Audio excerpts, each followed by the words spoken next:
Anunsyo Hobbies. Yan. Ayun daw, natin ang buong simbahan na nagse-celebrate today. On the very day of this recording, I believe, kasi may special guest tayo, mamaya natin siya i-reintroduce. So, by the day of this recording, at least sa Pilipinas, one day ago, hindi pala. No, parang magkaiba lang kasi yung time zone. So, on this day, May 9 dito sa Pilipinas, May 8 sa Roma, na-elect ang 266th na successor ni San Pedro, which makes him the 267th po. Parang awa nyo na ho. Reading comprehension na lang yun, no? So, kasi may mga nagko-correct dun sa post na, it's supposed to be 267. No, he's a 266th successor of Peter, our Pope Leo the 14th. And as you all know, the most favorite annunciation template, no, na sinasabi nga ng ating Cardinal Protodeacon is, with great joy, we announce to you that we have a Pope. And his name is the most eminent, most reverend Lord Robert Francis. Sayang, hindi Ducado. Shout out sa aming brother na si Brother Robert. Kung i-guess nga natin isang beses. Robert Francis, the Cardinal of the Most Holy Roman Church, Prevost. And he takes upon himself the name Leo the 14th. So, habemus Papa, mga kaibigan, mga friends, and join us in this very momentous occasion, in this very important day in the history of the Church, in the history of the world. Ako po si Russell. Ako naman po si Lennon. Ako po si Luke. At ako naman po si Brian. At ito ang Tamang Usapan. Usapang may tama. May tama.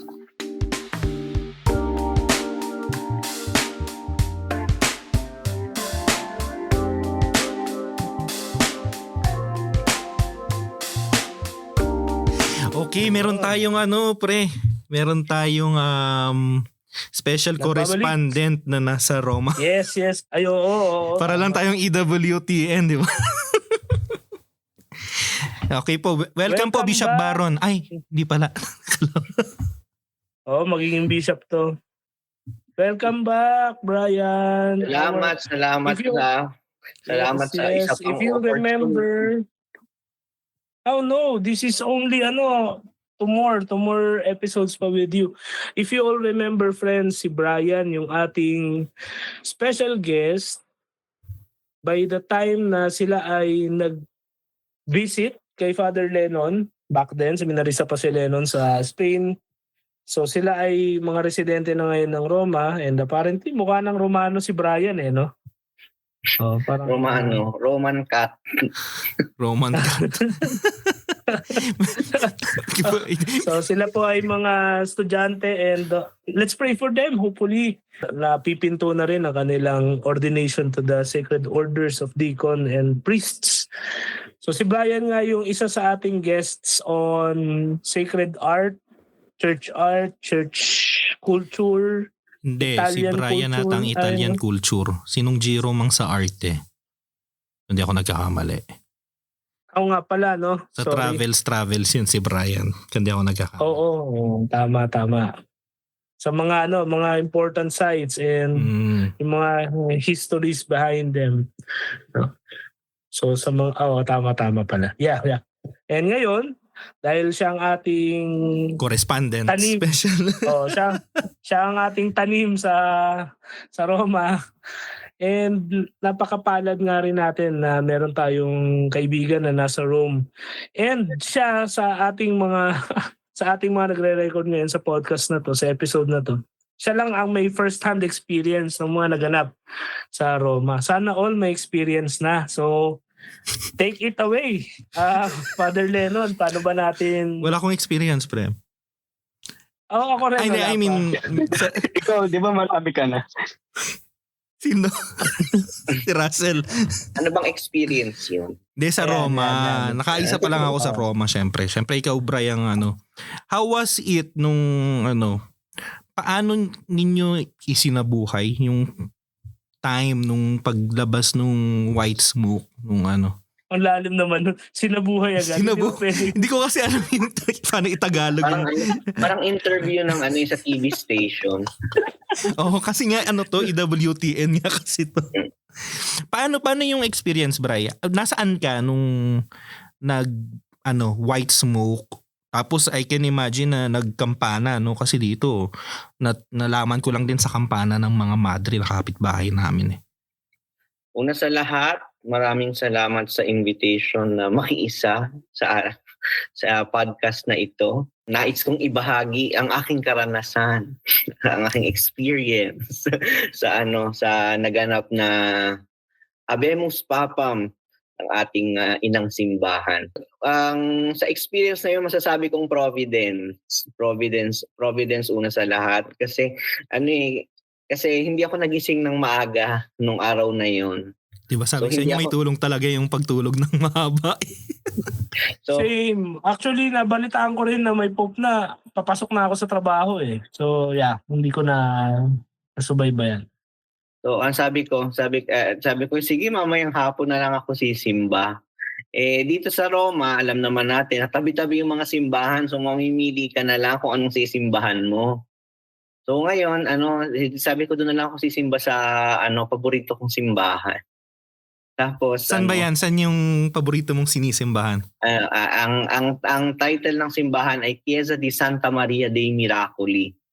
Ito ay isang kapilya na pinangangasiwaan ng Institute of Christ the King, Sovereign Priest.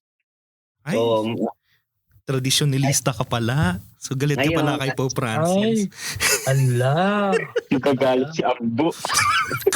Idol ko pa naman yun. Punta kayo doon minsan, marami dong nagmumurang ginto. Mga burloloy.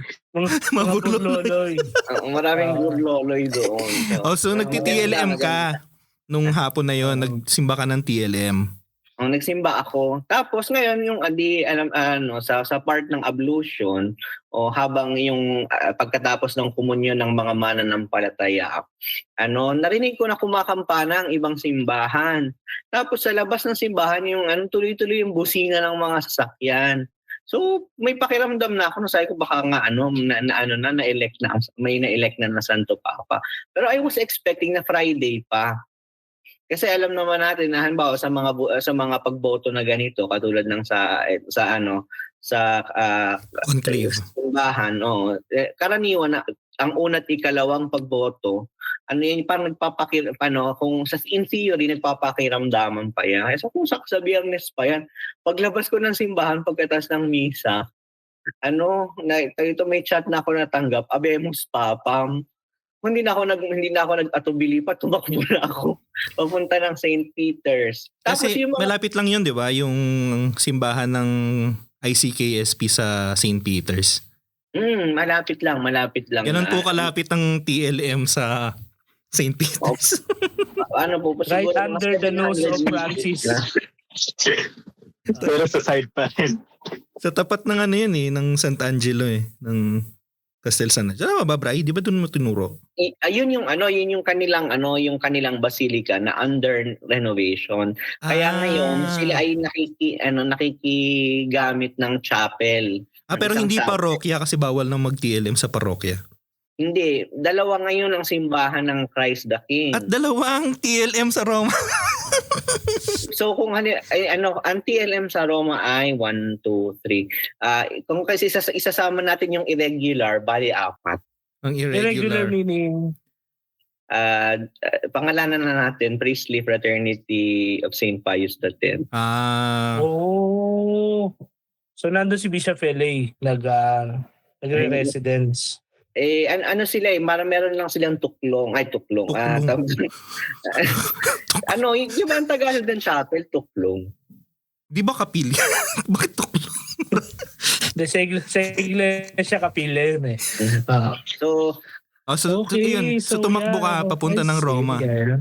Roma So, ng St. Peter's. ng St. Peter's kasi yung major road na nagdadala from the subway station hanggang nang papunta sa St. Peter's, nagtatakuhan yung mga tao, hindi na makadaan yung mga sasakyan.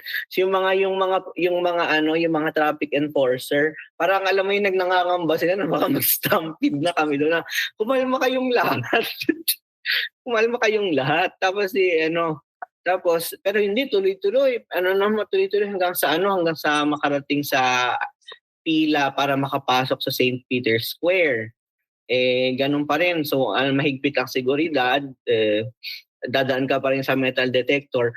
Pero awa ng Diyos, parang 10 minuto bago lumabas ang Camerlengo. Nakapasok ako ng St. Peter's Square.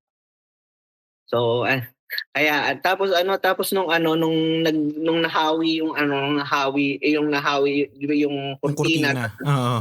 Bukas yung window ng balcony ng St. Peter's. Yung emotion na nandun ka.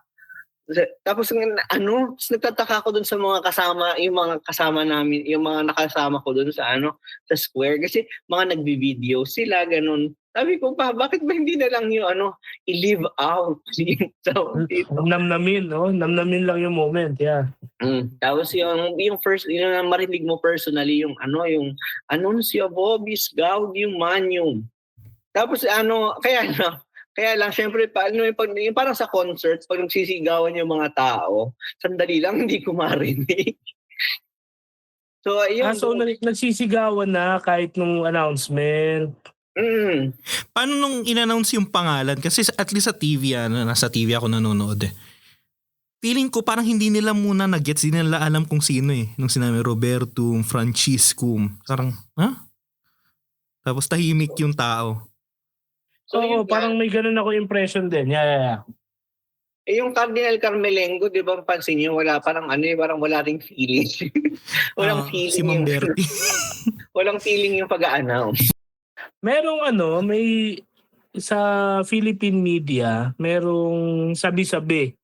So at least i-confirm nga natin sa ating Vatican correspondent. Sabi daw, Bri, Vaticanista. paglabas daw ng bagong Santo Papa, marami daw sa harap, mga Italiano daw, they shouted no. No. May mga gumanon daw. Totoo ba yun? From where I was standing, wala naman akong narinig na gano'n. Itong mga media na to Kung talaga mga agenda talaga kasi Tapos daw, hindi daw masaya yung mga Pilipinong nandun. Wala daw reactions. So, I don't want to believe pero ikaw, ano bang mo dun? Doon sa kinatatayuan ko, alam naman natin na tawag dito, yung sa square, yung signal was off. The signal was off. So nung sinabi dito sa Anunsio Vobis Gaudium Magnum, Habemus Papa. Tapos nung sinabi yung pangalan, ang narinig ko lang Robertum. Kasi inisip ko agad kung sino yung Roberto. Kasi yun lang yung narinig ko doon sa nasa square. Ako yun lang yung Roberto. So hopeful ako. Sara, no? Ako nung Robertum, sabi ko doon Sara. Hindi na nasa isip ko para sa hopeful talaga. Contrast yun ang unexpected.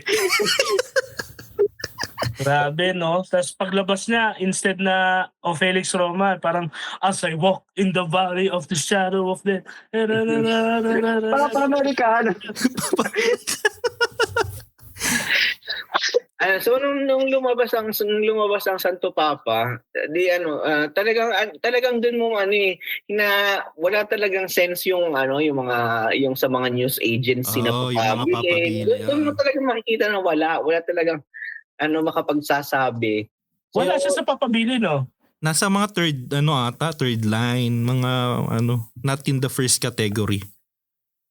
Okay. Wala. Yeah. Di ba nga may parang Miss Universe talaga, no? Kasi Miss may Universe. Top 5. Kasi parang yung issue ng I think the May 7 or May 6 issue ng L'Osservatore Romano, merong bilog eh. Parang dartboard, parang pizza yung yung bilog mga mukha ng kardinal. Tapos nandun nga yung may inner circle, tapos may second layer na mga possible na hindi naman ganun kasikat, parang may ganun eh. So, ewan ko lang. May tanong pala ako. Moments before, nung nagtutunugan ng mga kampana, sino ang ine-expect mo? Ayo. Nung wala pang anunsyo, Gaud yung Bobby Smile. Wala pang announcement. Kasi halos lahat tayo kinakabahan, excited. Pero sino yung... Sige, mag-revealan tayong lahat para hindi kay Ramdam mo Brian. yung kaba? Luke, ramdam mo yung kaba? Sobra. Kaya nasabi ko, mamaya na lang. Sasagutin mo na natin si Brian. Sige, go Brian, go. Pero prudent ba na parang kasing naalala ko yung katabi kasi ako na lay dun sa sa St. Peter's. Tapos ang tanong niya sa akin in Italian, who are you cheering for? Ay, ano yan, cheerleader lang? Ang sabi mo? Sabi ko di ba syempre, unawain natin na di ba kumbaga sa politiko, meron ka bang iniintay na kandidatong lalabas?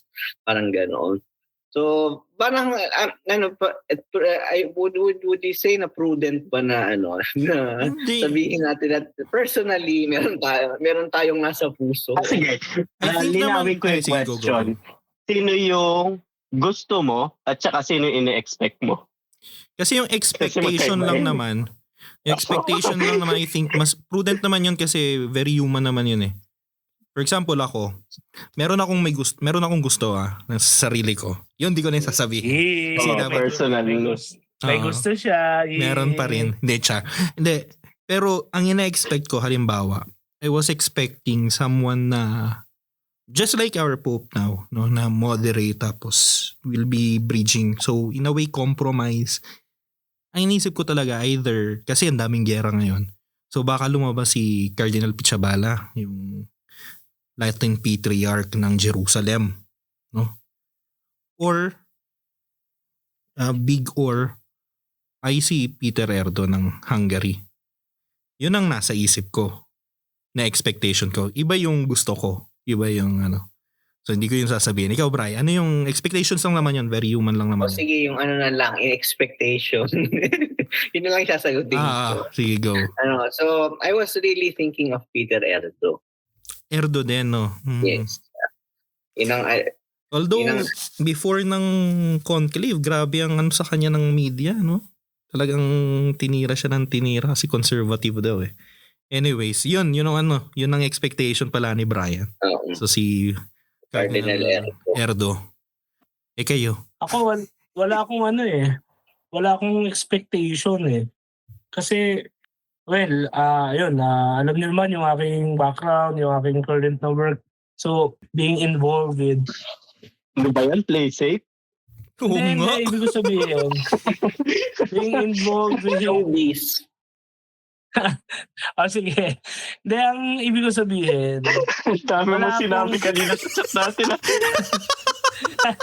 hindi, wala akong idea kasi. More on Hindi, parang hunch lang. Kaya nga, katulad ako ni Lennon na parang I was trying to expect for somebody. Ang nakakatawa nga kasi doon, I was thinking about Zopi eh. Oo, the Archbishop of Bologna. Yeah, kasi very parang it's the new, it's Pope Francis 2.0, parang may ganun. Idol din yan ni Luke tsaka ni Brian. Yeah, I was analyzing kasi based on, yung aking naging background, parang I was trying to navigate through the geopolitics, yung current state ng mga bagay-bagay, comparing things and what kind of a person would really fit something. Pero mas maganda siguro pag-usapan natin yung analysis mamaya no? Oo. Pero yun, parang I was looking at like Zupi something. Pero alam ko papabili kasi siya. So, yeah. Kaya sabi nga sa di ba, sa kasabihan, pag pumasok ka na papa, lalabas ka na kardinal. Kaya ang daming malulungkot na Pilipino. Teka, di pa natin tinatanong. Ikaw, Luke, sinong kinakabahan ka na lumabas doon? Excited kayo masyado. Ano na? Ikaw nagtanong kanina. Sumagot ka naman. Yung expectation ko, dalawa actually. Aha. Mahirap yun kung dalawa yung lalabas. Hindi. Conjugal balance. Joint governance. Dalawa sila. Anti-pop yung isa. Hindi, joke lang. Yung kung pambalance lang talaga, si Pizzaballa. Pero kasi, sorry baka naririnig yung mga ingay sa labas namin. yung isa pang in-expect ko rin si Tagle kasi iniingay talaga ng media si Tagle kahit sa amang panig ng mundo. Kasi gusto talaga nila na someone na hindi mag-compromise sa policies ni Francis Monterde. Okay. Kaya nung narinig ko agad yung Robertus pa lang, sabi ko, kaya di ba sa GC natin, sabi ko, mabuti na lang talaga hindi Pilipino. Makakahinga na tayo. Dami tuloy malulungkot na Pilipino. Oo, kasi ang unang pinakinggan, baka mamaya panggitin, Aloysius. Sino man yun. May iba bang Cardinal na Luis? Baka yung mga Mexicano, no? Wala akong sinabi Luis, Aloysius ang sinabi ko. Luigi, di ba ano rin yun? Aloysius din Oo, yun. no? Aloysius din yun. Yan. Kaya okay na to. Okay na to. Grabing reaction. Hindi man Sara yung karugtong ng Roberto. Pero okay na talaga. Pero nung una, kasi syempre, nakasearch ka agad yung mga tao.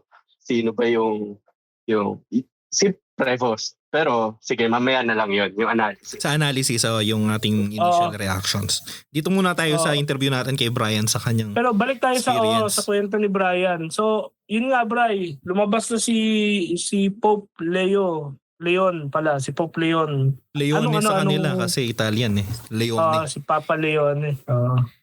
Anong feeling? Anong initial reaction mo? Ano yung atmosphere? Gaano katagal yung uproar or something? Parang anong dating sa'yo? Nakita mo na ba siya, Brian? Before siya magsalita. Like yung face value lang muna. Face value. Miss Universe. Face value lang muna. Pasensya ka na kasi si Luke kasi master to ng dating sites. Kaya may mga alam na siyang gano'n na face value, wag mo na pagsalitain. Pero before that, Bri, nakita mo na ba siya in person nung cardinal pa si Pope? Kasi 'di ba ang titular church niya ay Albano. Nandun ng natin may community tayo dun May community tayo pero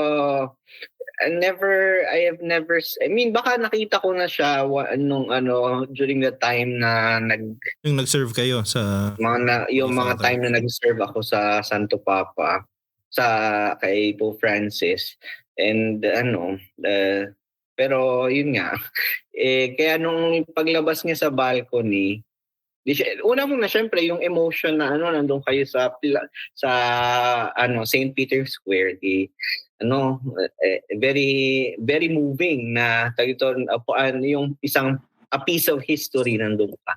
Tapos nung nung nag-announce ng pangalan.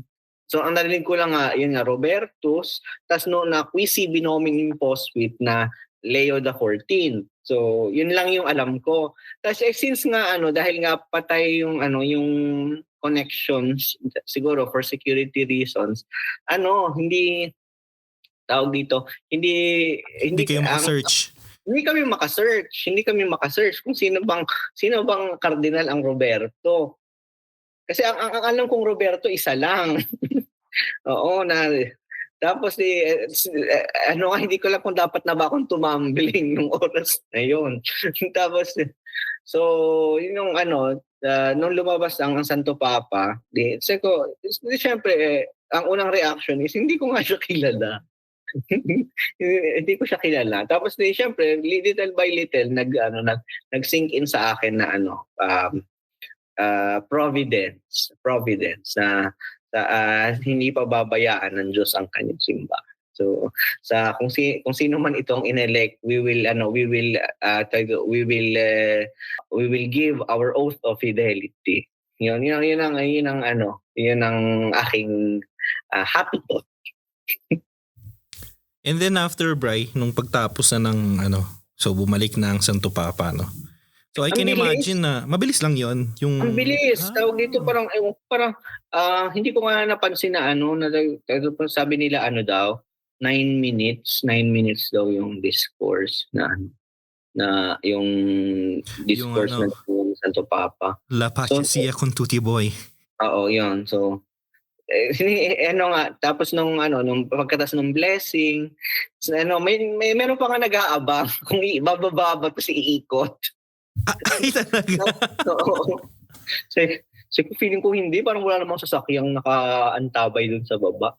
Tapos ayun, yung saglit lang as nung after ng blessing, nag-uwi na yung nag-uwi na. Akala ko marami pang nangyari kasi 'di ba tumutugtog pa yung Gendarmerie tsaka yung yung Swiss Guards. Kaya akala ko marami pang nangyaring concert sa baba. Yun, tapos unti-unti na kaming nag-disperse. Di ang dami nyo nun. Ang daming tao. Ang tawag ito kung paano mahirap pumasok ng St. Peter's Square kasi hindi kahirap lumabas. Minsan talaga ganun pagka mahirap pumasok. Mahirap din lumabas. Sabi yan ni Doc Luke. Yun. Anong Bri? Dun sa, syempre maraming foreigners, no? Kasi nga, marami naman talagang foreigners lalagay sa St. Peter's tapos Jubilee year pa. Pero nakakita ka rin ba sa mga Romans mismo, no? Yung mga taga-Roma talaga. Paano nila, sa tingin mo, yung na-observe mo these past few days nung sede vacante, tapos nung conclave, tapos nung announcement, gaano sila ka-excited, kumbaga? Paano nila, o tayo lang ng mga foreigners yung nandoon? Nung sa St. Peter's Square, di syempre maraming parang World Youth Day, no, maraming flags ganun. Kung Roman ba, paano ba natin masasabing Roman? Yung bang barbershop kung saan ako nagpapagupit na may Roman ba yun? Tawag dito. Parang kasing parang yun lang yung time na nagkaroon. Alam naman natin na para kasing melting pot ng culture ang Rome. Tawag ito.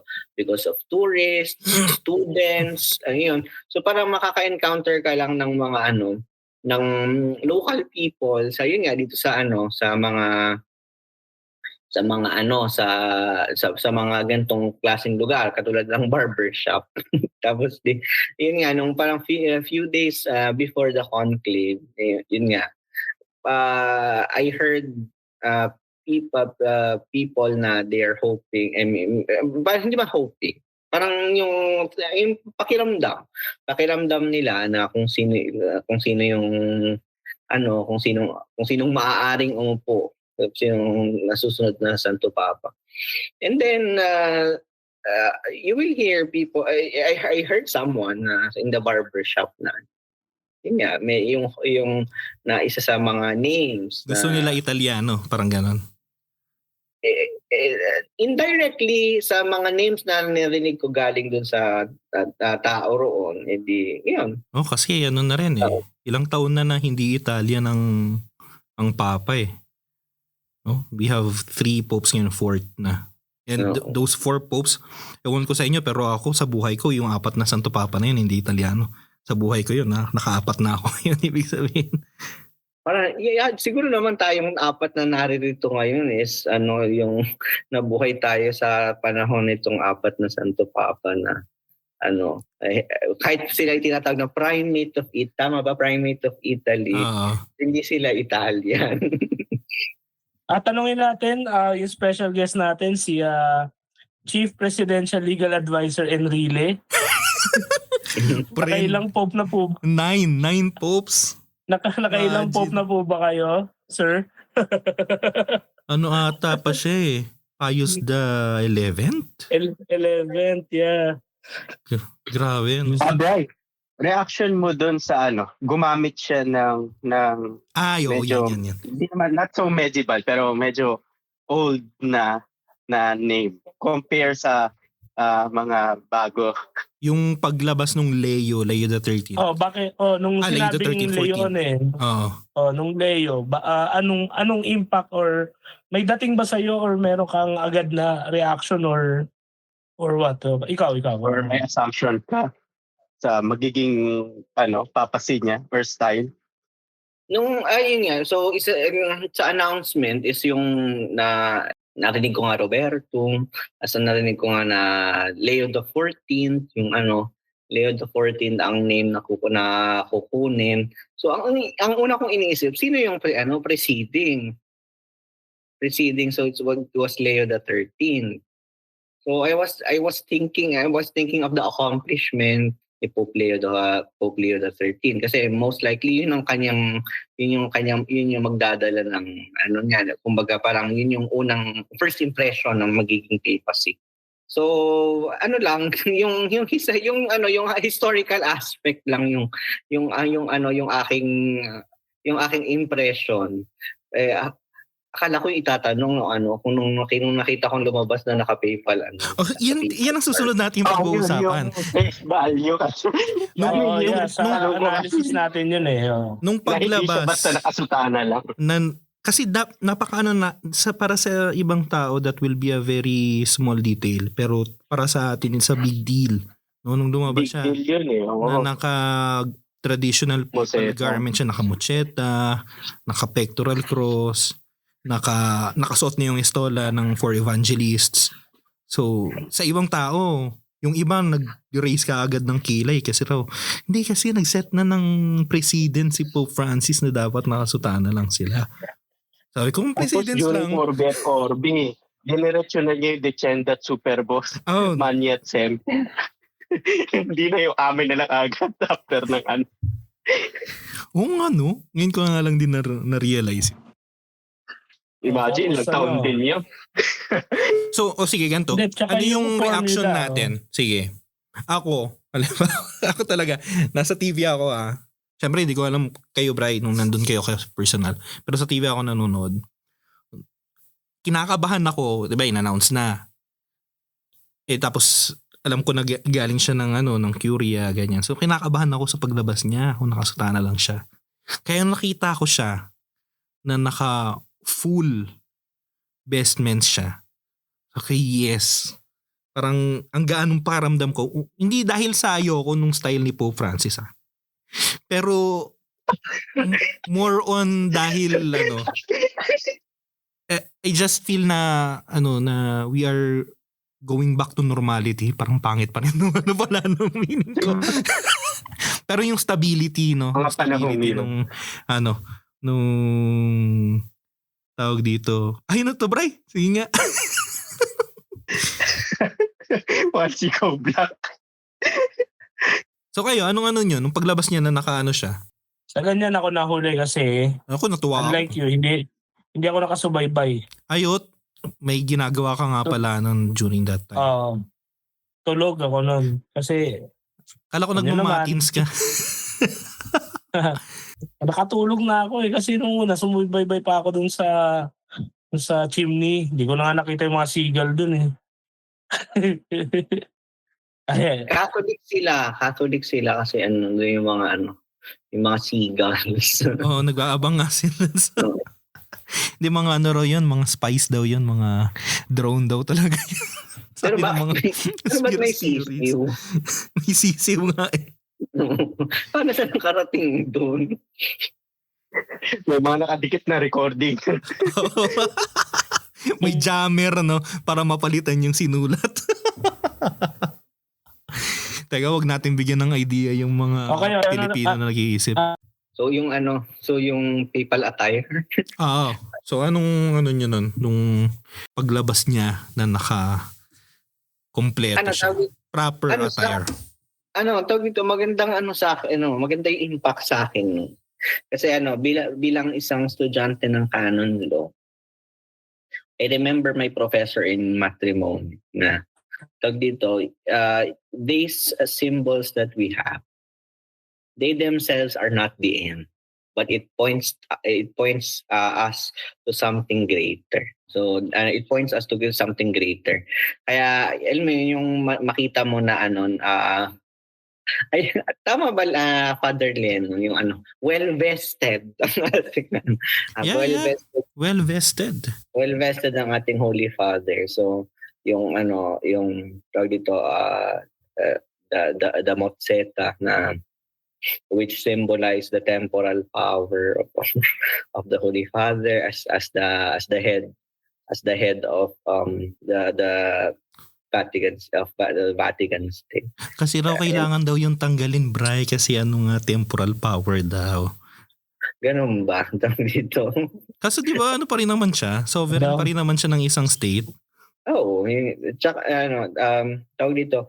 Aside from that is yung beauty ba ng yung beauty ng symbols na pag sa oras na malaman natin kung ano yung ibig sabihin ng mga bagay na ginagamit at sinusuot natin bilang mga Katoliko na magandang pero edifying.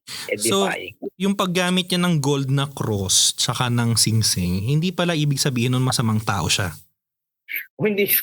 Sino ba nagsabi mo? May mga ganyan na di ba? Pagka nag-red shoes daw, masamang tao raw yung Santo Papa. At saka meron nga yung portrayal dun sa... Nasira kasi talaga yung image eh. Oo. Diba? Yung portrayal nga kay Benedict XVI doon sa The Two Popes ng Netflix. Tapos yung na-elect nga si Francis daw, according dun sa movie, sinabihan siya nung MC. Supposedly yung MC yun na Monsignor Marini. Holy Father. Oo, pero cardinal kasi yun nung nasa movie na parang Holy Father, ito po yung isinusuot, ito po yung something. Sabi ni Francis doon, played by Jonathan Pryce. No. I have mine. And I won't wear that. The carnival is over. So parang for some, at least as how it is being portrayed, all of these are mere pomps and unnecessary. Yung iba pa nga nagsasabi, these are all relics of the past and you just have to move along and to move on, to move forward.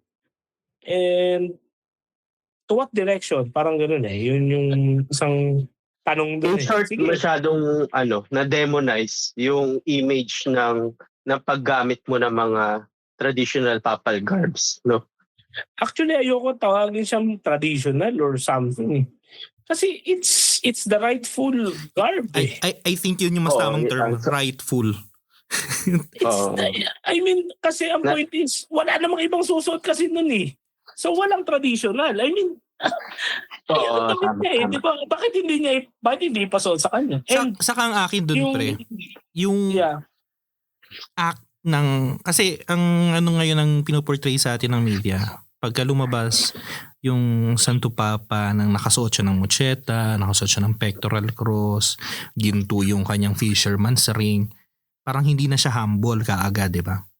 Ang akin doon actually, may style si Pope Francis ng humility niya. Pero there is another style of humility, and that is considering that the office is greater than the person, no? So you assume the office, you respect the symbols of the office. Like for example, kunwari, gawin kang mayor, no, maboto ka, kunwari, sabihin natin si Russell, maboto siyang mayor ng Taguig.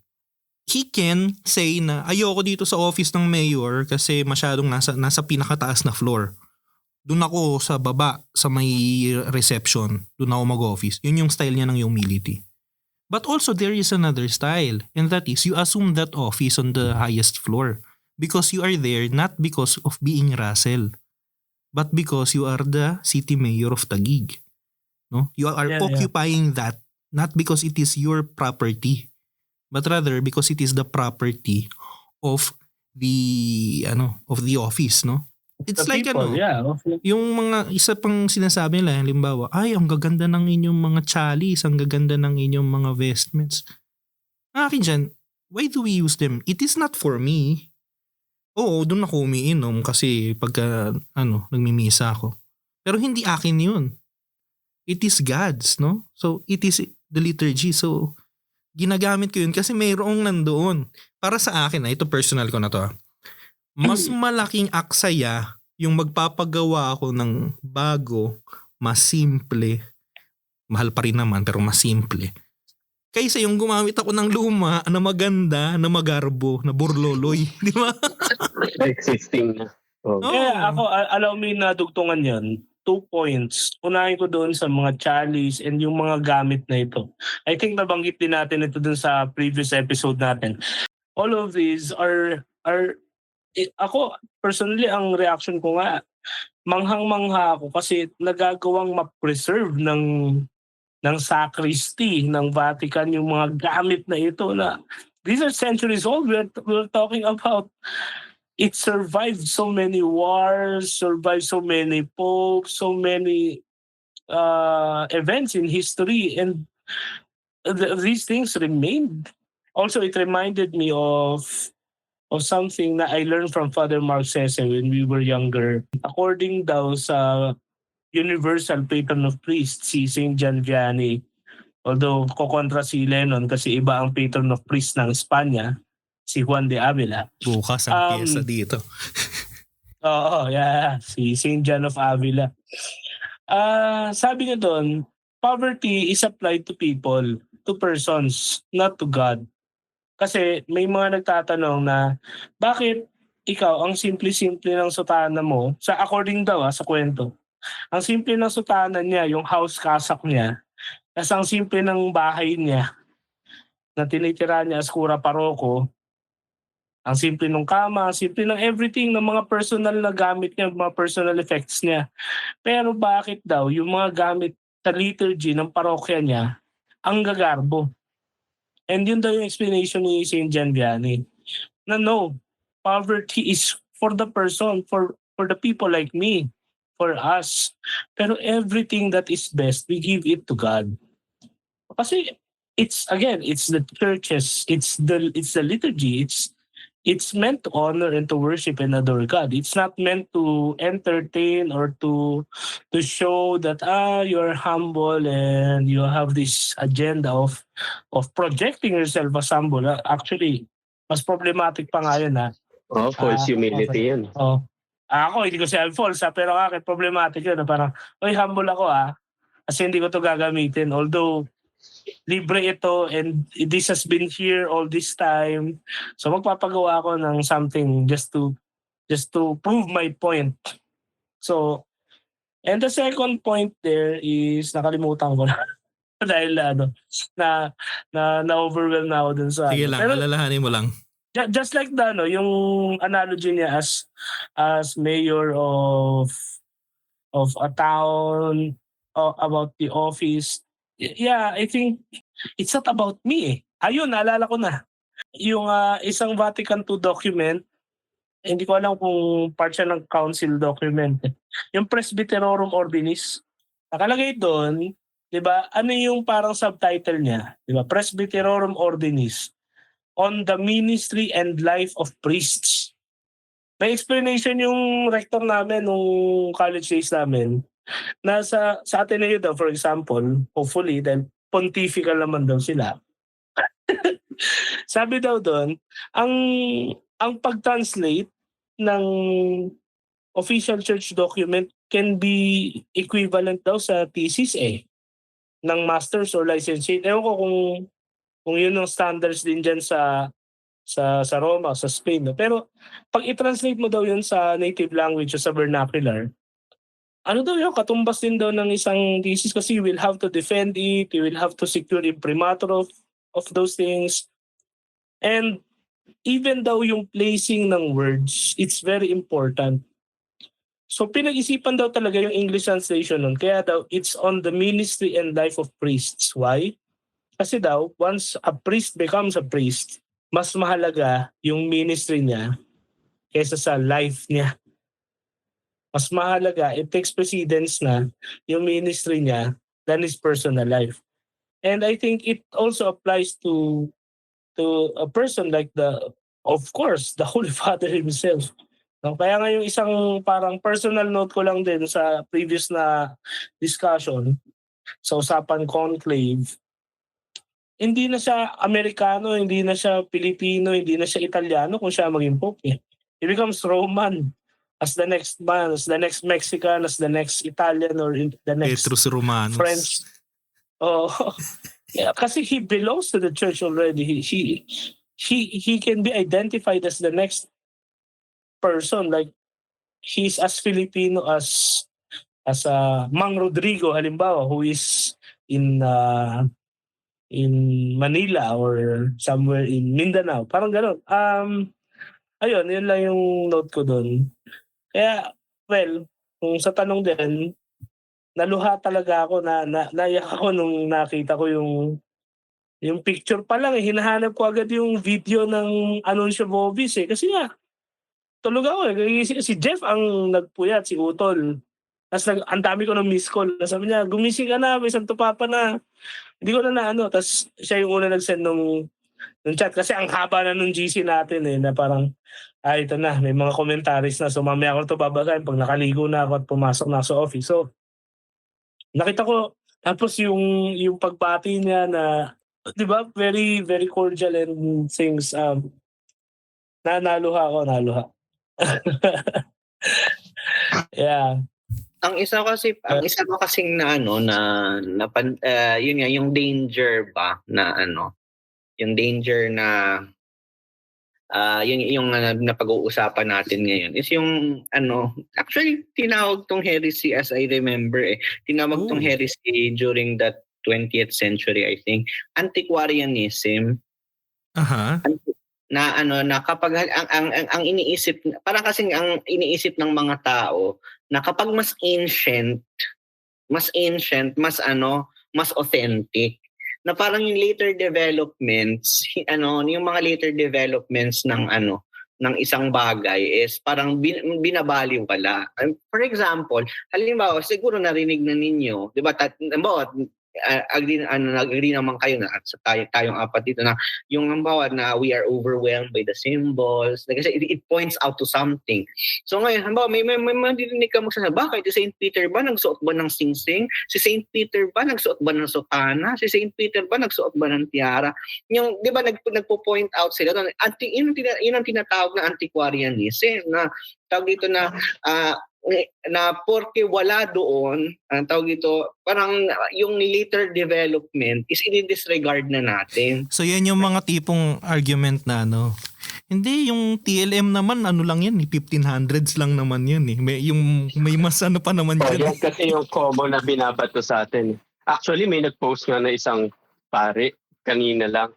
Isa siyang dean ng Graduate School of Law pero hindi siya lawyer. May sinabi pa. Kilala mo na agad Kilala ka agad. Gago rin yung introduction no? Parang blind item. Hindi ko naman sinabi kung saang lugar. Pero North. Pwede naman sa ibang bansa, di ba? Hindi, may sinabi kasi siya na kitang-kita mo agad. Alang yata si Christopher Mindi. Sige, go. Ang sabi niya, may pinost siya about doon sa coronation ni Paul VI. Tapos, sabi niya, ito daw yung last pope na nag-receive ng tiara. And thank God, we are done with this triumphalism daw. The pope is not a monarch, he is a shepherd. Parang, ayun, yung binabanggit kasi ni Brian na parang pagka gumagamit noon, before, binabrag na tayo ng mga modernists. I mean, gets yun naman na yung point. Yeah. Diba? Yun, yung sinasabi nga ni Brian, yung antiquarianism na lagi yan, naririnig ko yung ganyang argument na tinatawag ninyong traditional yan hindi naman yan talaga mas modern nga yan kaysa sa Wari, may isang, ito, kilala to ni Brian, isang Italianong obispo. Isa sa para sa akin gusto ko na theologian pa naman, Mariologist. Pero meron siyang medyo nag-viral nitong nakaraan na sinabi niya na wag daw magko-communion sa dila. Mag-communion lang daw sa kamay. Kasi daw yung pangdila ay pang infants. No, ginawa lang daw yun ng simbahan nung dati dahil walang hygiene yung mga tao. Tapos, kesyo raw, nung simula pa lang daw ng simbahan, sa kamay daw talaga nagko-communion yung mga tao. So, I think antiquarianism yun, no, na bawal yan kasi ang nung binigay ni Jesus kasi yung verb sa Greek ay tanggapin sa kamay. Yun yung niya essentially. Lambate yung lambate, di ba? Yung inaano niya. Pinagalitan. Ang context pala nun, kung hindi nyo pa napanood yung video, hindi yun siya. Okay lang sana kung catechesis yun o kaya sinulat niya sa libro, di ba? Hindi, yun post-communion, pre. Pinagalitan niya, may 6 na nag-communion sa bibig. Tapos lumuhod ata. Pinagalitan niya in public. No? Sa post-communion. Tapos kinahiya. So, parang, pastoral ba yun? Gusto ko pa naman yung theologian na yun. Sayang. Why don't you kneel? Why don't you crawl? Why don't you crawl? Why not show? Show respect. Yeah. Ako pag nung una, aminado ako, medyo appealing sa akin yun eh. Until, at some point, medyo manipulative and downright. Ano tawag mo dyan? Gaslighting. Gaslighting, yeah. Kasi, kasi as if na pag nagsuot ka ng tiara or ng mga like pectoral, moseta or parang ang sama-sama mo. I mean, big sabihin yung mga popes before, hindi sila humble dahil doon. Naalala ko kasi may message si Leno yung pagbalik ng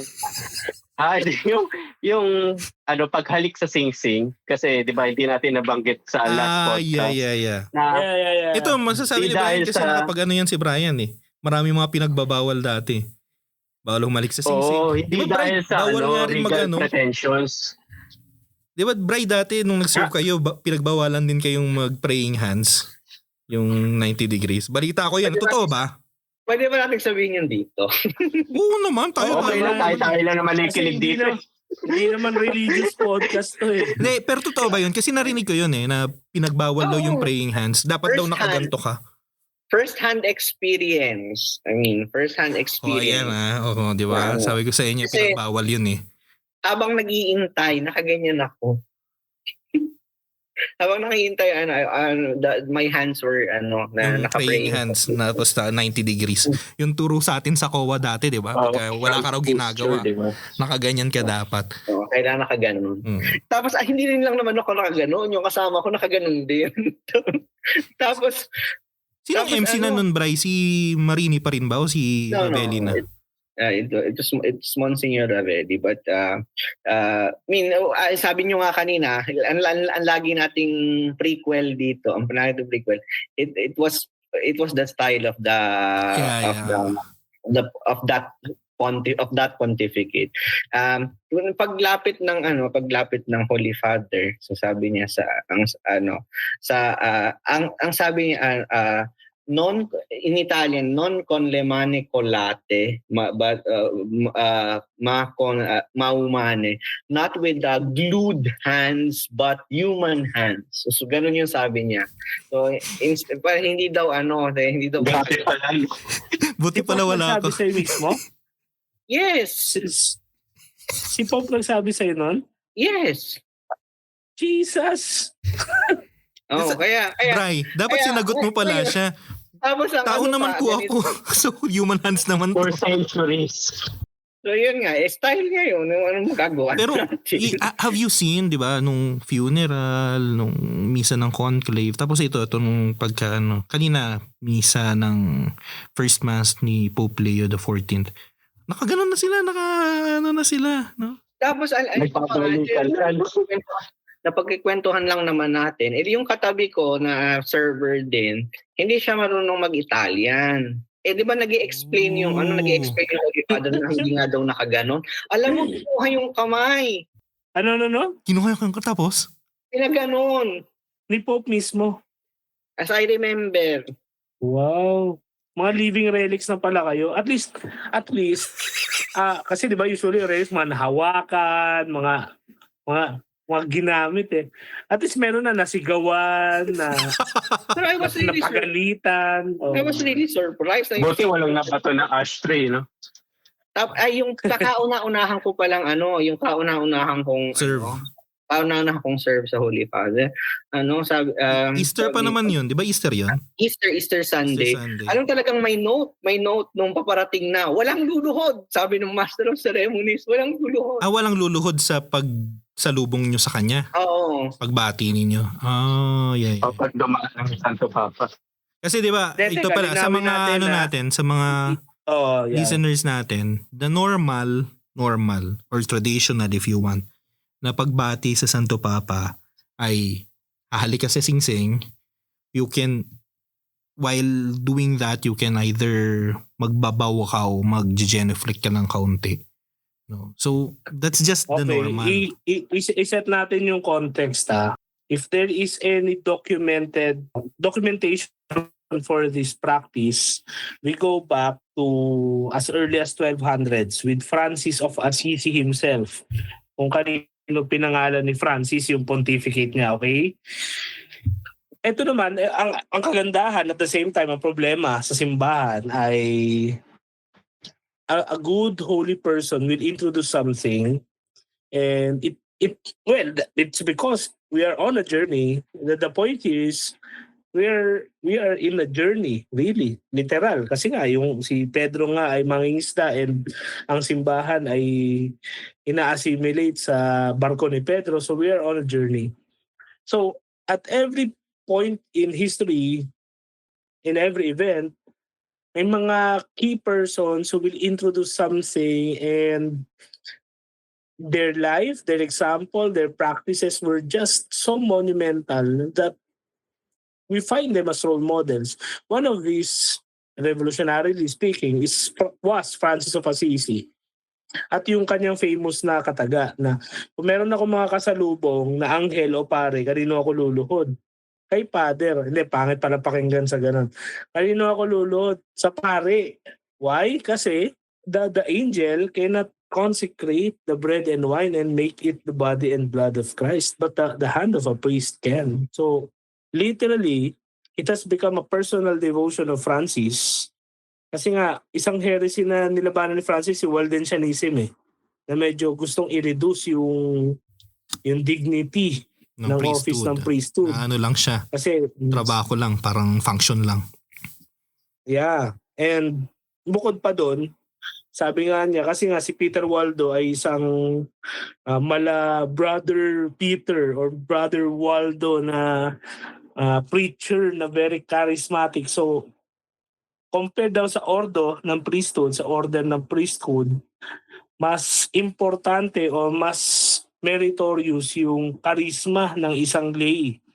So kung halimbawa daw mas may gift sa preaching ang isang lay person compared sa isang sinful na pare, mas okay yung makinig ka dun sa lay. Sa mga OFM, no? So the point here was, sabi ni Francis, no. Kahit babaero yan si Father Lennon halimbawa, yung pari dun sa Assisi, kung nasaan si Pope, si Saint Francis. Sinawin. Kahit sinful yung paring yun, and may makasalubong ang anghel, dun pa rin ako hahalik sa kamay ng pari. And it has become the standard. It has a rich deep spiritual meaning, and that it has been passed down from generation to generation of every brother, of every priest, of every catechist, pinasa na enrich until we still practice it. Ngayon, problema mo here comes a problem. Naging muscle memory ba tawag doon? Naging part siya ng culture natin, naging part ng practices. nakalimutan na yung catechesis na parang automatic na lang kasi siya. So, in a way, not really just to set the context and in a way, in fairness naman kay the late Pope Francis, he was trying to revisit siguro na lang yung the best term. I would not want to say na he's really led a reform kasi reform something Hirap a reform hanapan is ng synonym. hindi ang May reform kasi offensive. ako personally I of course I thank the Lord for the gift of Pope Francis to the church pero I think reform is a little bit overstretched. Reform is not something na he really made an impact. He really set a precedence, an example, pero not really Talagang leading a reform. tinrabaho. O kasi reform is something different. Pero yeah, yun nga. He made us rethink and revisit those ways. Kaya ang bottom line ko lang naman, ang gusto kong sabihin dito, when we are saying, like Rizal, na parang ang kabataan ay pag-asa ng bayan, it's because the youth, the younger generation, can perceive something na overlook o nami-mislook na ng mga mas nakatatanda. Anong point ko dito? Maraming mga pare, obispo, especially obispo dito sa Pilipinas, they're discouraging the young people na bakit kayo naglalatin mass, bakit kayo nagdadasal ng mga bakit kayo nagkokomunyo na nakaluhod. Hindi na dapat ganyan kasi ang normal na ngayon ay sa kamay at dapat ganito, dapat alive, dapat nagsasaxophone ka na sa misa, whatsoever like. But here you are, you see younger generations of priests, younger generations of seminarians or sacristans of altar girls and and and people, younger generation of Catholics, they're asking their pastors, bakit hindi po ganito ka-solemn and reverent ang mass natin? And they are rediscovering this very rich tradition of the church and we are discouraging them. Parang unfair. Why? Sabi that the vitality of the church lies on the youth. And ngayon, yung mga youth, nag-explore sila and they're rediscovering actually. Rediscover is the term Kasi tinago, yung iba intentionally tinago o pinagtakpan o talagang binura sa record sila, sa history nila. Pero yung iba naman, by some miracle, by some chance na so like us, wala naman kami idea until one faithful na Christmas Eve, nagpalabas sa GMA7 alas 12 ng madaling araw, yung sa St. Jerome Alabang, nagmisa ng TLN, tapos nagtataka ako bakit ganun ang damit ng pare, bakit Latin lahat, bakit iba, bakit nakatalikod and everything and everyone. Then, yan, nagkakilala kami. Kilala ko si Luke. So, na-introduce kami nila Lennon sa mga iba't ibang tao, iba't ibang groups. Then, when we entered the seminary, we found batchmates and classmates and other congregations or seminarians who share the same observations. It grew. So, something like that. Yun nga, yun ang ko doon. Parang, it's refreshing to see personally, sa point of view ko, when I saw the Pope in his elements, wearing the rightful dress for a Pope and acting properly like a Pope in a way. Yung mass na ngayon, he was using the ferula ng Pope. Parang nagtatanong nga si Mama, nagsisimba kami online parang ano pala yung tungkod niya, bago ba yan? Bagong pagawa pa. Sabi ko, maniniwala ka ba na si Pope ganito, nagamit na yan? Oo, ganun nakatagal yan. So yeah, sabi ko, preserve yan. Hindi yan something na every bagong tao. Hindi yan Pilipino. Or hindi yan Pilipino parish priest na kapag bago ang parokya, papagiba yung simbahan para legacy niya yung retablo doon. O kailangan lagi siyang may bagong gamit. Hindi. Lahat yan ay iniiwan and pamana sa magiging next na Pope. And, di ba, yun ang na-appreciate ko, somehow, initially. Initially, Ayun, ang yeah. haba ng... Importante Initially naman pa lang ano yun, yung ano natin. Ito naman tong episode na to, yung ating initial reaction no sa ating bagong Santo Papa. Speaking of, Bray, 'di ba, nabanggit mo rin kanina that you are studying canon law. You are studying sa Angelicum ka nag-aaral, 'di ba? So, pareho kayo ng school. Kung saan nag-aral din ang ating bagong Santo Papa, doon siya nagkuha rin ng canon law, 'di ba?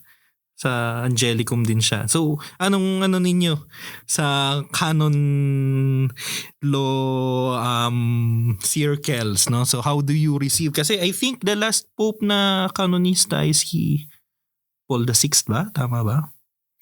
I'm not so sure who was the pope last pope na canonista, pero proud Tomasian here. Tomasian. UST lang. Tomasian din kami kasi ang kasi pangalan Dominican, ng aming school ay Pontifical University of St. Thomas Aquinas in the city. So, proud Tomasian, tapos sa faculty namin nanggaling ang ating Holy Father Leo XIV. At tawag dito, ang initial reaction ko rin bilang estudyante ng canon law sa Angelicum, proud moment kasi tawag dito, dalawang alumni ng aming school, ng aming university, ang naluklok sa chair of St. Peter. Sino isa? St. John Paul II pero hindi siya kanonista. Ang inaral niya Philo, tama? Hindi ko alam kung ano ang inaral ni Pope John Paul II ba. Pero yun nga, dalawa ng dalawang Santo Papa na produce. Ikaw na lang inatay, Bray, pangatlo. Pag ako tinatanong dito, ano daw trabaho ko pagkatapos, ang sabi ko prete di kampanya. Ano po yung pari po sa probinsya. May narinig ako dati, ewan ko kung ano rin nila Lukto tsaka ni Russell, pero may nagsabi sa akin pari dati, I want you to react on it. Sabi niya, kapag kanonista raw yung obispo, mas mapagkakatiwalaan mo raw siya sa liturgy. I mean, mas maingat daw siya sa liturgy pagkakanonista. Tama ba yung stereotype na yun, Bray? Yes, tamang stereotype na yun. Kaysa daw sa mga liturgist. Kasi tawag dito,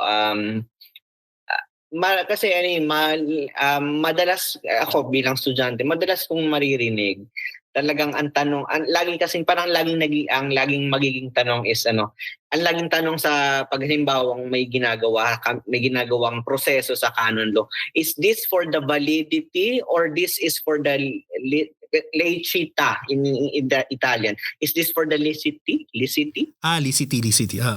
Is this for the licity or the validity? Laging yun yung tanong. At ang tendency mo bilang kanonista is to do both. Kaya talagang ang pagkanonista ang isang pare, most likely talagang, and he will do his best to be faithful for a celebration that is valid and that is licit. And I see that in my professor, in one of my professors. Halimbawa, kasi alam naman natin na mainit ang mga vestments. Tapos mainit sa feeling o mainit sa mata ng ilang mga mainit lalo na Roman summer, tapos mainit sa katawan. Kaya nga dapat Roman chasuble kasi mas malamig yun. Oo, kung tutuusin nga. Ngayon, yung professor ko sa Sacramental Law, 'di ba Dominican sila. So ang kanilang habit ay white. The tendency is for you to excuse yourself that my habit is white. It would suffice for an alb. Pero gumagawa niyan. Yung iba nga black sutana pa. pero alam mo yung professor ko, nakita ko siyang magmisa. So nakahabit siya, tapos magka-alb pa siya, tapos saka siya magcha-chasuble. Tapos nung diniscuss nga namin yan sa Sacramental Law on the Eucharist. Sabi ayun nga, kasi this is what is prescribed by the church. Kaya Kaya yun, I would agree dun sa sinabi mo nga kanina, Lennon. Sabi mo, yun nga, that pag kanonista, most likely talaga ganun ang tendency kasi nga sa experience ko bilang estudyante ng canon law, laging nga ang tanong, is this for the licity and the validity? Kaya yun, ganun siya. Pero nag-i-estola naman siya kasi parang may yung mga Romano na pare, hindi nag-i-estola pag nakatsasubol. Ewan ko. Ayun. Napansin ko lang yun.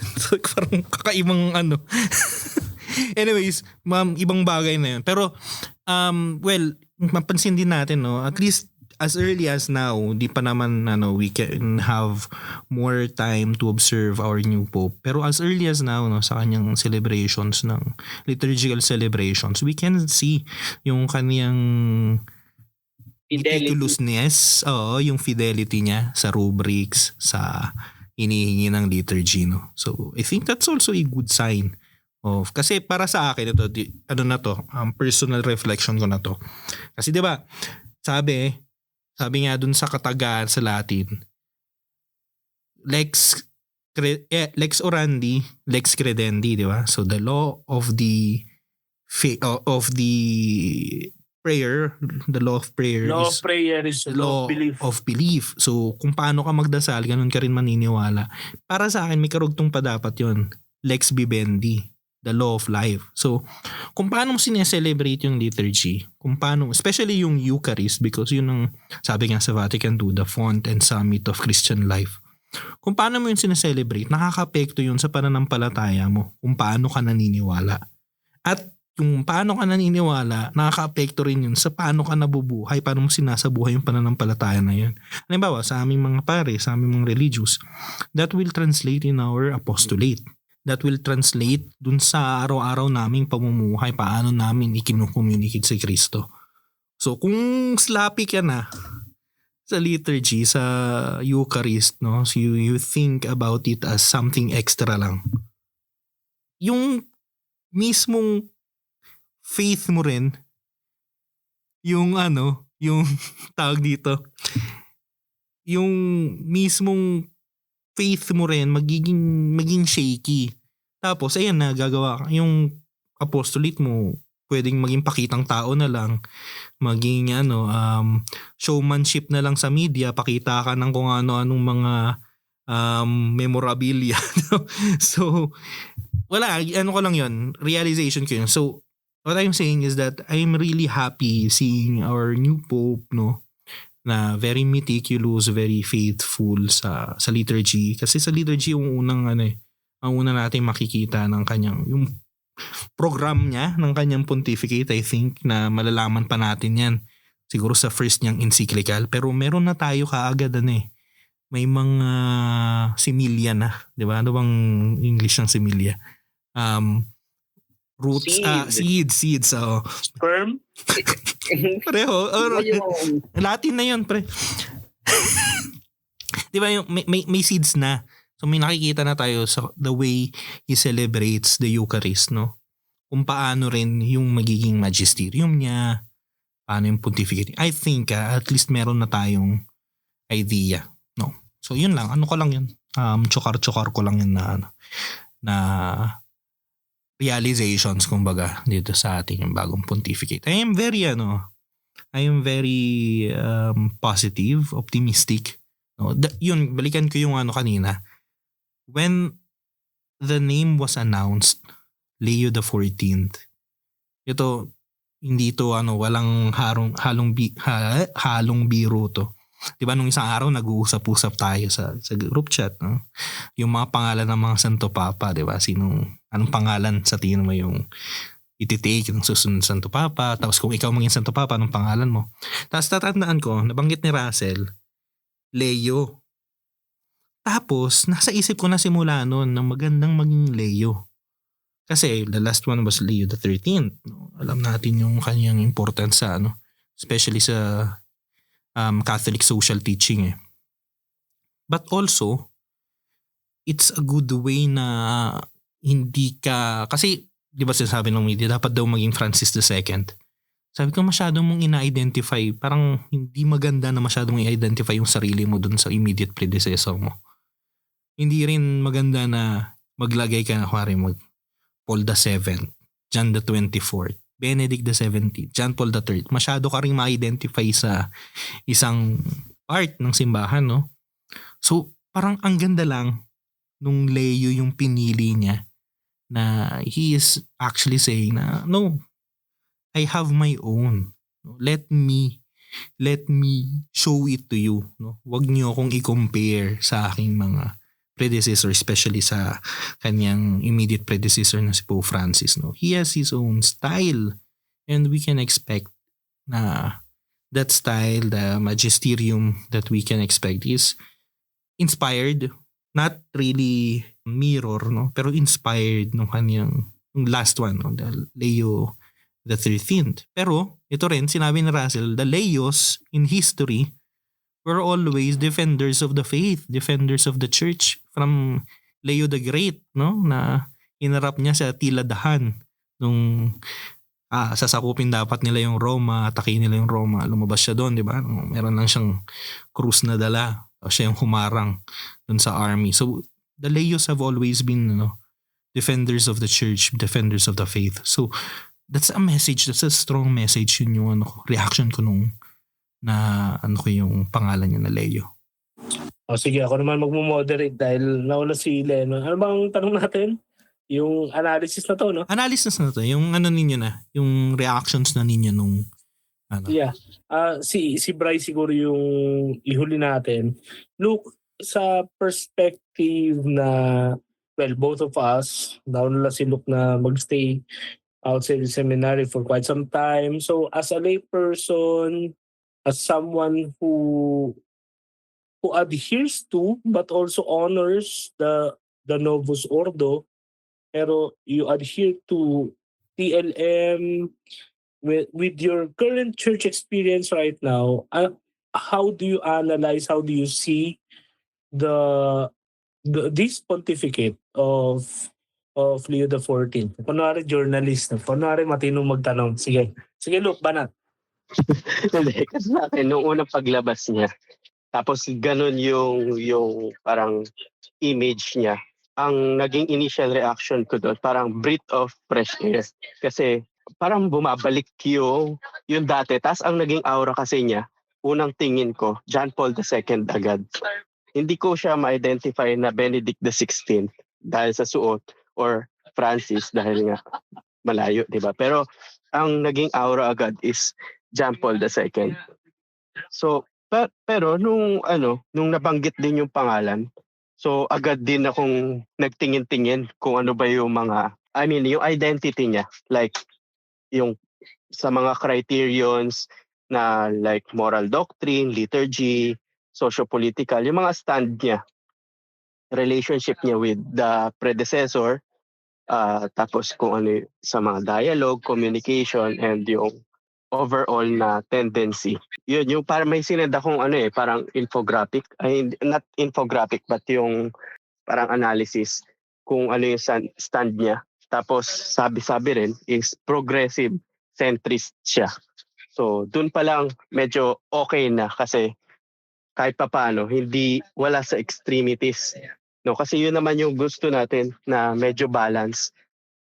Not sobrang balance, no. Medyo leaning din kahit papaano. Kumbaga ma-identify natin na Katoliko yung Santo Papa, hindi heretic. I mean, wala akong sinasabi ko sino yung mga heretic pope. Pero kahit papaano, parang masasabi natin na 60-40. No, especially yung mga stand niya sa like women ordination, yung sa mga transgender, moral issues.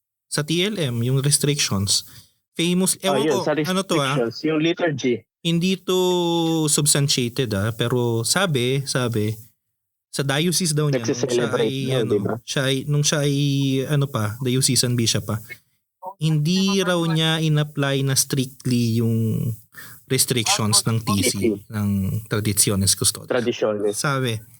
Sabi rin na nung 90s, nung wala pang Summorum Pontificum, isa raw siya sa mga iilang nabigyan ng indult para mag-celebrate ng TLM. Ecclesia Day. Mm-hmm. Okay. So, ayun. overall, yung tendency niya is parang progressive centrist. No, hindi siya sobrang right wing, hindi rin sobrang left wing, at least balance and aware sa mga current issues ng simbahan na kailangan. Ikaw, Bray, anong ano? As a citizen of Rome now and having syempre native mo pa rin yung Pilipinas. So how can you assess in a way ano yung mga pwede nating i-look forward na magiging first fruits like a president siguro, what can be in a way lang, very rough lang naman, you don't have to be very academic or strict about this, kung perspective ng canon law or whatsoever, ikaw bahala, just be free, opinion lang naman. What will be the first 100 days of the pontificate be like? And ano ba yung magiging kaya nun? Yung impact nun sa Rome, ngayong ang Santo Papa, and they failed to, well, in the way, politically speaking, the Romans failed to put another Roman in the chair, and what will be the effect ng isang English-speaking Pope na finally, sabi nga ng kapatid ko, finally at least maintindihan na natin ang Santo Papa kung pupunta siya sa atin.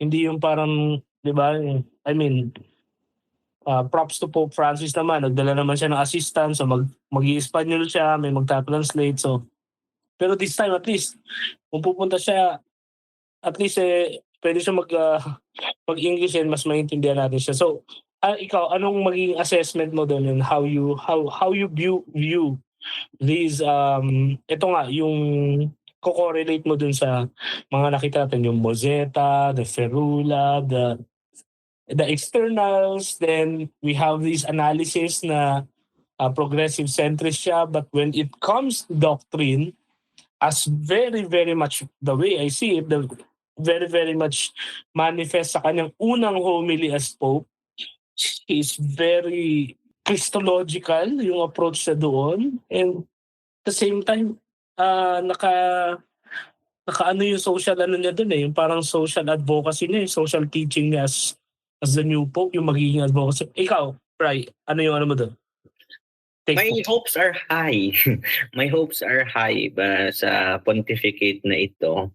Dahil nga, 'di ba sabi nga natin kanina, in the development of the church, signs and symbols play a significant role in our life as Christians.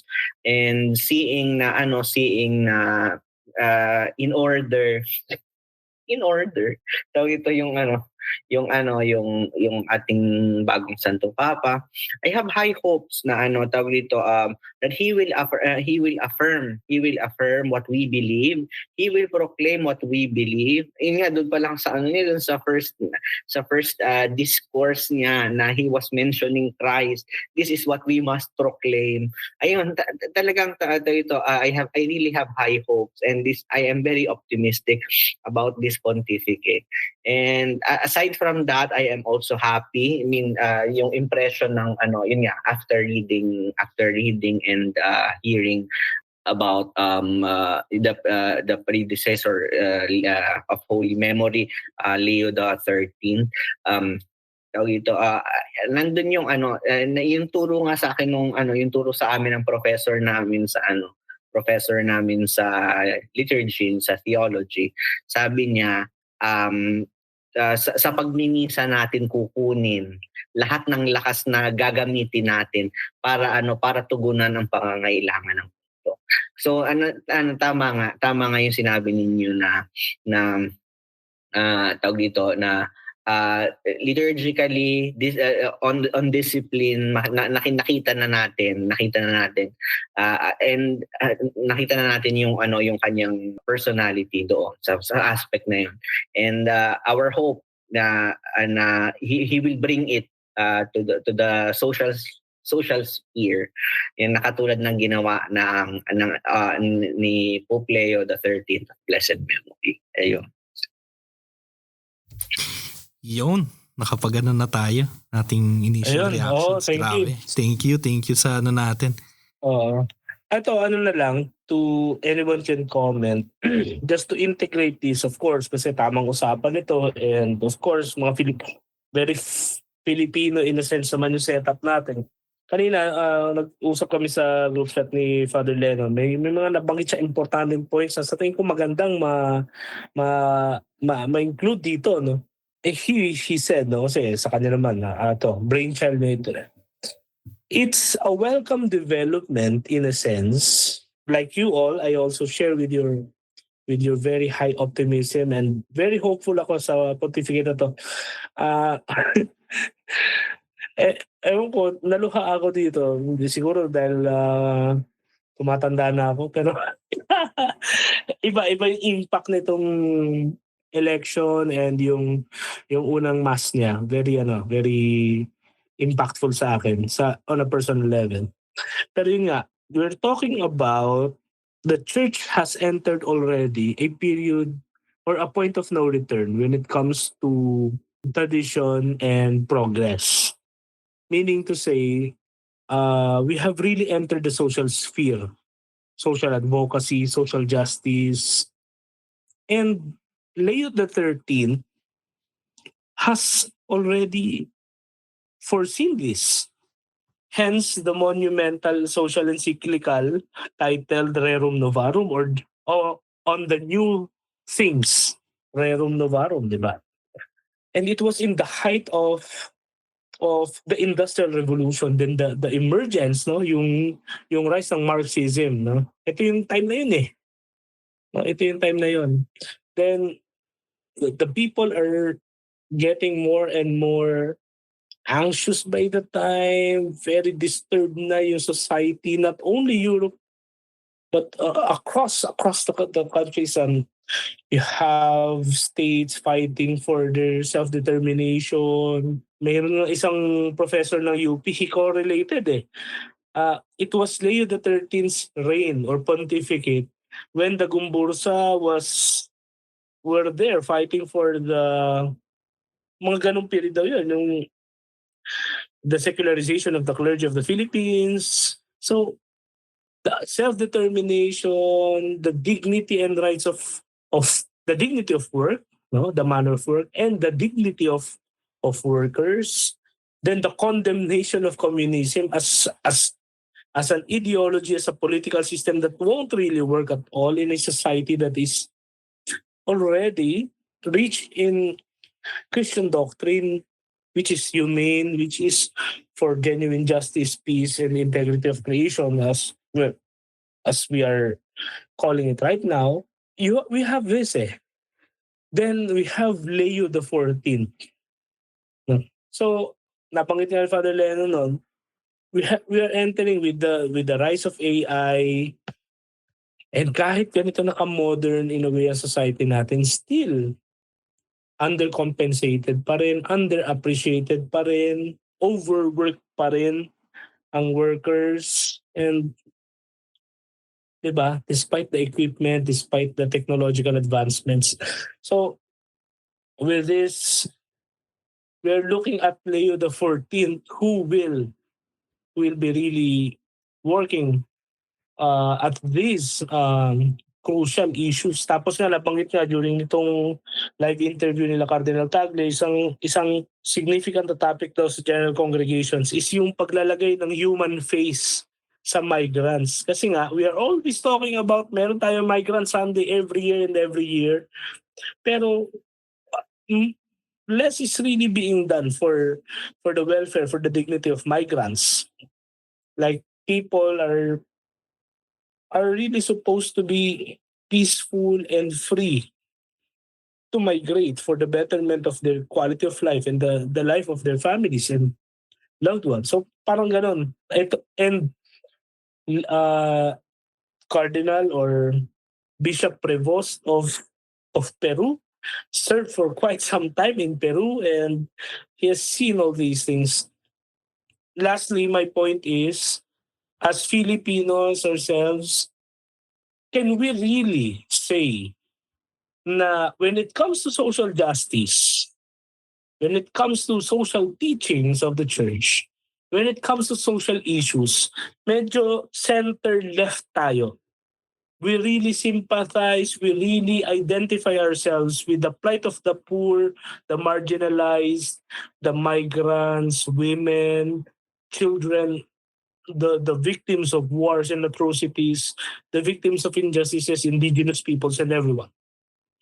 Whereas, on the other hand, when it comes to doctrine, sinabi natin doctrine, and that also includes our liturgical life, more on center-right tayo. We want to remain, we don't want, hindi lang pala want, we prefer and we commit to stay in orthodoxy, in unison, in alignment with what the church is really and actually teaching us, kahit hindi ganun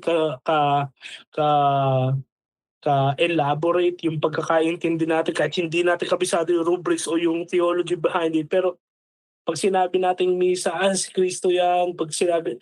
So, hindi natin kailangan ng mga additional pakulo ng mga misa ng bayang Pilipino just to make us really Catholic, and alam niyo yun, parang kailangan dapat lambanog yung alak or ay Diyos ko. Hindi kailangan ng mga ganong pumps for that. You know? Hindi natin kailangan ng other excesses. But pag sinabing misa, kahit sa kalsada yan, we understand it's God being present in that alley, something like that. And doctrine, for the longest time, hindi natin question yun. We accept it, we teach it, we share it with others. So, any comments, and in a way, ito yung pang summary natin ng mga kaganapan. So, we started with our initial experience. Ngayon, we analyze it.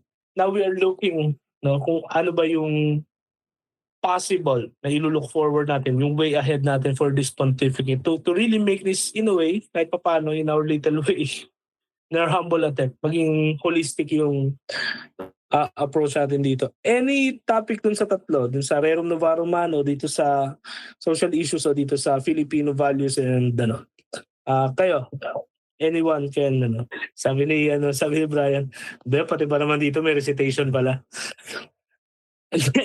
Any comments Any comments? Sige, start tayo kay Luke. Okay, sige. Kasi sakto, kaka-resign ko lang din eh. And yun nga,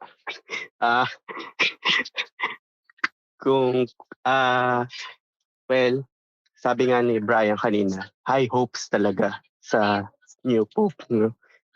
Para sa akin kasi, tayo mismo sa simbahan, especially yung mga pare, sila yung sigaw ng social justice, no?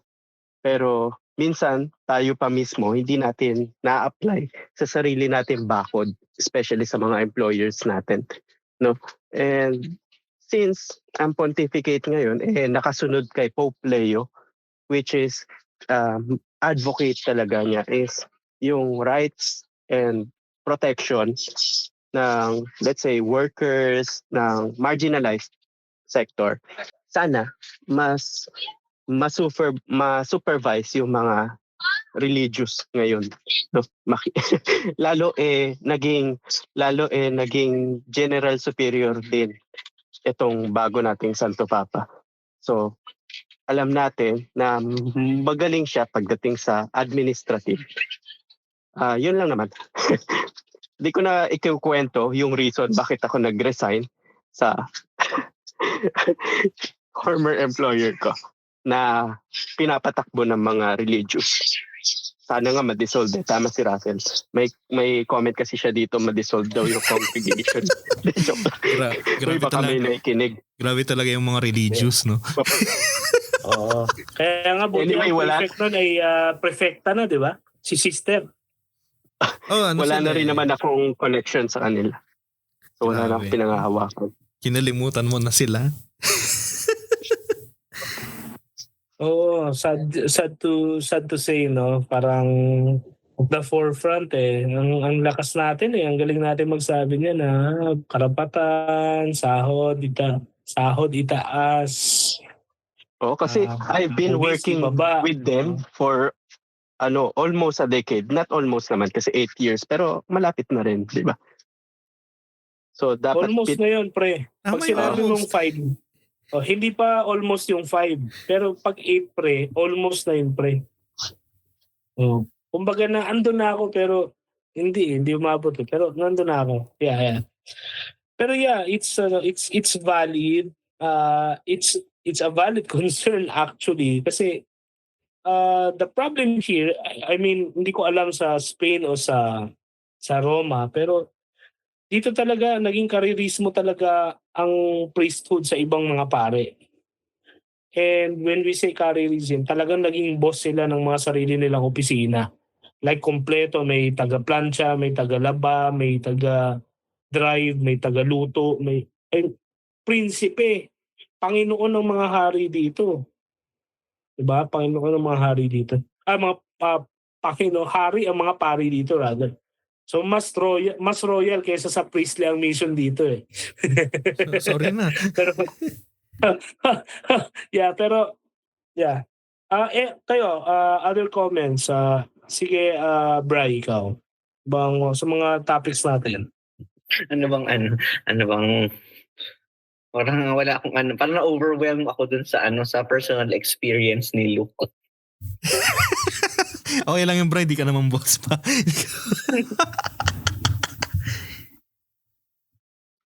Okay lang yun kasi kayo may training kayo during formation. So alam nyo yung karanasan ng worker kasi pinagtrabaho din kayo ata ng 2 years. Tama ba, Lennon? Hindi, yung postulancy natin, Bri, diba? Kasi meron tayong work experience. And of course, dahil yung specific na charism namin, meron talagang professional side, kumbaga, no? Sa publishing, sa bookstores. Semi. Professional pala kayo? Semi. So,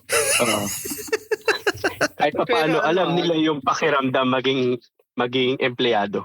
Dati, actually, nung panahon nung sisimula pa lang yung congregation, ito fun fact na lang to, talagang blue-collar job ang apostolate namin. Kasi nagtatrabaho yung mga seminarista sa sa publishing, sa printing press. Yung naglalagay ka talaga ng literal manually nung letters, sila talaga yung nagpe-press ng So blue-collar job talaga ang So in a way, yun yung sinasabi ni Luke, meron kaming at sa amin sa congregation namin, meron kaming job experience, kumbaga. Anyway, sige Bri, anong mo, maiko-comment? Problematic kasi yung formation kung halimbawa after ng seminary days, ilalagay mo agad sa administrative position na walang experience. Parang kaagad, parang kang anak ng CEO, di ba? Hindi ka dumaan sa boss ka kaagad. Medyo mahirap nga yan. Ayoko rin magmagaling, no? Ayoko magmagaling sa mga formator. Magaling ka naman. I think, I mean, I think it's also unhealthy to overexpose your seminarians to administrative parish life or something like that. Ang ibig sabihin, when we were college students, college seminarians pa kami, hindi nga seminarians touring sa amin students lang. Then, i-expose kami sa yung mga mayayamang parokya namin.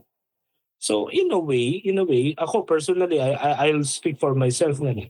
It is giving me that idea na, so kailangan ko lang magtiis and kailangan ko lang ibigay kung ano yung dapat i-deliver and hindi ko kailangan So, may kilala ako talaga. Talagang he really made it. And I'm praying for him na sana grasya ng Diyos. Pero if it required him to fake it till he make it, he will. Kasi he saw the promising life that awaits him. And ito pala yung life Kasi after nun, yun din ang biro sa kanya ng mga pari namin na other members ng congregation kung saan ako dati na tiis ka lang, sumunod ka lang, and huwag kang sasagot, huwag kang gagawin to. So, hindi mo kailangang maging matalino, ipasa mo lang. So, mga ganon, very mediocre and some other encouragements na nakaka-discourage in a way. Nagiging boss ka rin. Oo, and yun yung sabi nila na once ma-ordain ka, wala nang magko-correct sa'yo and wala nang horarium. Parang rewarding na lang, no? Yeah, and parang doon ako na-dishearten kasi parang sabi doon na Hindi, after nito kapag na-ordain ka naman, wala na magko-correct sa'yo, hindi mo na kailangang gumising ng maaga for the prayers. Oh, what? Parang, 'di ba? Nakakaskandalo pero it is happening. It is happening. So, yeah. I really get it, especially yun nga. Bagong ordain ka ngayon tapos medyo close ka kung sino superior mo, ibibigyan ka ng major assignment. So, magkakalat ka doon, magkukupal ka sa mga empleyado, isusumpa ka, may isang mamamatay dahil matanda na inatake sa puso dahil sa kakupalan mo. So, ang gagawin, pupunta ka pa doon, mimisahan mo pa, papaspecial ka pa doon. So, napaka-unfair naman. Yun lang, yun ang mga, mga notes. Kayo naman. Sige, Bray, go. Ayun, nakaka-overwhelm na ang first-hand experience nila. I mean, Lennon would agree na we have our fair share of kung paano rin maging on how to be a worker.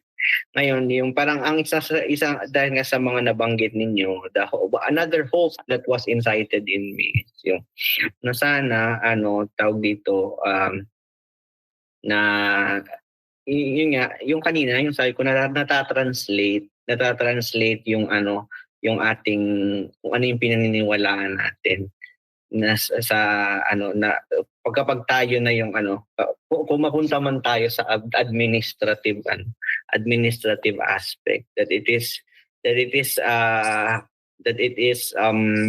beneficial, that it is kasiya-siya na magtrabaho sa kawan ng simbahan. Hindi dahil sa benefit, dahil nagiging beneficial yung yung natatanggap mo, pero dahil very humane, very fulfilling. Yung fulfillment. Oo, yung gano'n na doon sana sila nakakatagpo. Doon sana sila nakakatagpo ng ng consolation and tawag dito yung hindi lang remuneration but yung family talaga. Siya, ako na. So yes, please. just to summarize this up, lahat ng ito kasi napakaganda nito ng ating initial impressions pa lang natin to dito sa bagong pontificate ng ating bagong Santo Papa Pope Leo the 14th, pero ganda na ng ating discussions, no. So two things. First is that yung dito sa ating pinag-uusapan sa kultura, no. Kasi nakarating na tayo diyan sa sa kultura ng especially para sa aming mga pare, para sa aming mga religious, no. How we see ourselves, no? How we act, no? So siguro I'll take this opportunity rin to remind our faithful, no, kayo na mga laiko, no, na although that is true, like Saint Francis of Assisi said that the priest, we have that specialty, no, that we are the only ones who can turn the bread and wine to the body and blood of Christ, no. So may something na special sa amin, that's true. But at the same time, wag rin po sana nating ako nagsasabi ako nito bilang pare, wag nating sanayin yung mga pare natin, especially yung mga bata pa lang, bagong ordain pa lang kami. Wag po ninyo kaming bibihin, wag nyo kaming spoil, no. Wari, makita mo yung pare na nag-tricycle pumunta dyan sa chapel ninyo. Wag ninyong Father, kung po pala bibigyan na lang namin kayo ng kotse. Diba? Kasi pag nasanay po kami, maging problematic yun. Una, problematic yun para sa inyo kasi ang mangyayari, maging relationship ng pari sa faithful ay parang na lang, transactional. And also, yung rin, hahanap-hanapin niya, tama si Luke. And also, problematic din yun para sa amin. Sa aming mga pare. Kasi, ang pwedeng mangyari niyan, pwede lang naman, hindi ko naman sinasabi na laging gano'n nangyayari, is that yung faithful din, yung laiko rin, they will treat the priest as their own, as their property, di ba? Okay, so, binibigyan ko to si Father ng baon, ibig sabihin, dapat pagka meron akong gusto ko ng kausap, gusto ko ng may kakapihan, gusto ko ng may magmimisa sa akin kahit na 10 oras na ng gabi, dapat pumunta siya. So may ganung may ganung tendency, may ganung danger. So, preno po tayo. Ano lang, ang ating relationship is that of a respectful distance. Meron pa ring personal relationship. Ano yun, normal yun. Dapat meron talagang ganon. But at the same time, wag po nating ispoil kami mga pare para, yun, tama. Kasi familiarity breeds contempt eh. Diba? So, dapat meron pa ring respectful distance, no? Bahagi yun ng reference din. Dun, hindi sa person ko bilang ako, bilang si Lennon. Pero dun sa office ko, bilang pari, no? Cura de almas nga ang yun ang yung term, 'di ba, sa canon law ng office ng pari, yung cure of alms of soul pala. May magagalit na professor ako dyan. Ay, bakit daw? Cura delle anime yan sa Italian. Hindi raw ba tama yun? Hindi, tawag dito. Ano mo yung parang ambiguous siya naalala ko lang dito. Ambiguous siya mag-discuss noon. Parang ano bang gagawin natin? Yung parokya natin ay 5 kilometro lang doon sa doon sa isang farm na inaabuso ang mga manggagawa. Ganun siya. Ganun siya. Hindi siya Jesuita. Yung una ko. Yung kongregasyon. Yung una kong comment doon. Okay. Yung relationship ng pare tsaka ng Kasi dapat itong new pontificate na naalala natin si Pope Leo XIII, no? Na siyang nagsimula actually nitong tradition ng social justice, ng social teachings of the church especially. Na sana kaming mga pari na lumalaban sa social justice, magsimula sa amin, no? Ang rerum novarum, magsimula sa amin ang pagrespeto sa mga workers, sa mga tao. Second ko na punto, and I will end with this. May magandang reflection si Bishop Robert Barron about the relationship between liturgy, spirituality, and social justice. Sabi niya, hindi raw opposite yun. Kasi mayroong myth na parang kapag ako pari ako na na social justice warrior ako, so papabayaan ko lang yung liturgy, o at least yun yung nangyayari. Or kung ako ay mas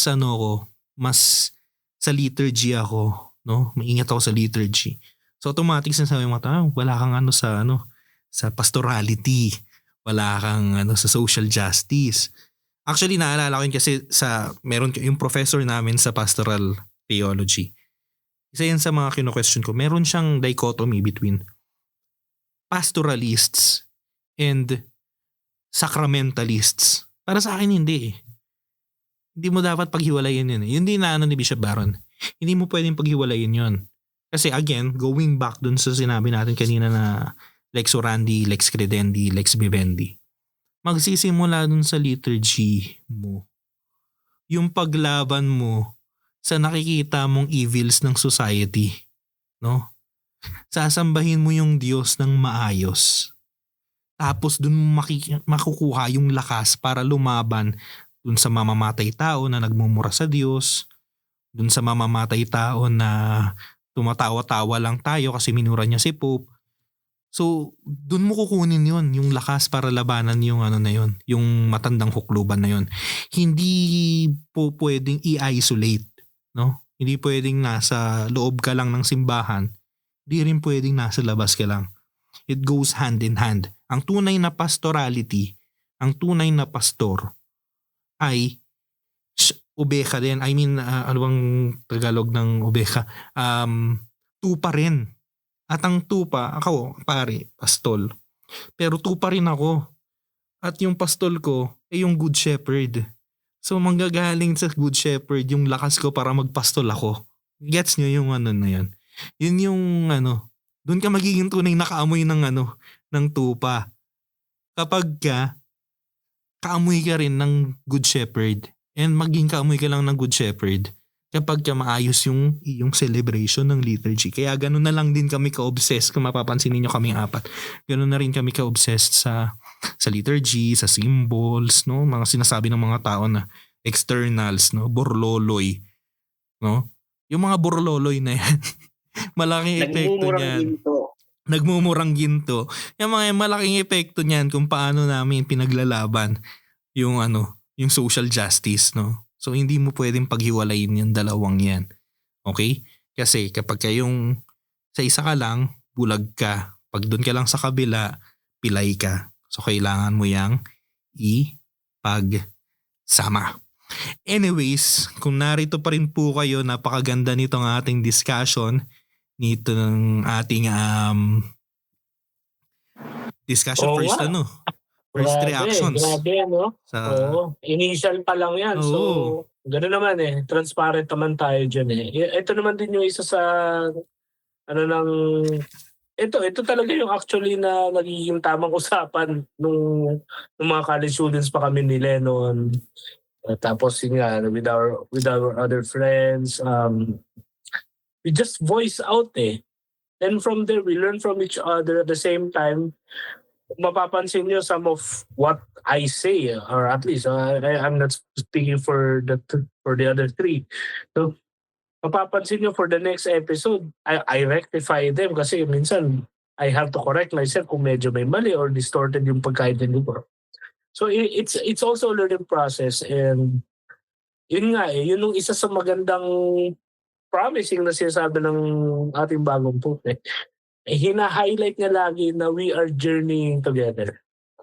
We're journeying together. So, we are looking at a pope, a pontiff who is really Pontifex Maximus. No? Someone who will really bridge us kung saan man we don't exactly know. Tawag dito, bridging the people to God, bridging people to people, countries to countries. We are looking forward to these developments in this pontificate. So muli maraming salamat kay Brian. Palakpakan naman natin. Thank you very much, Bri. Thank you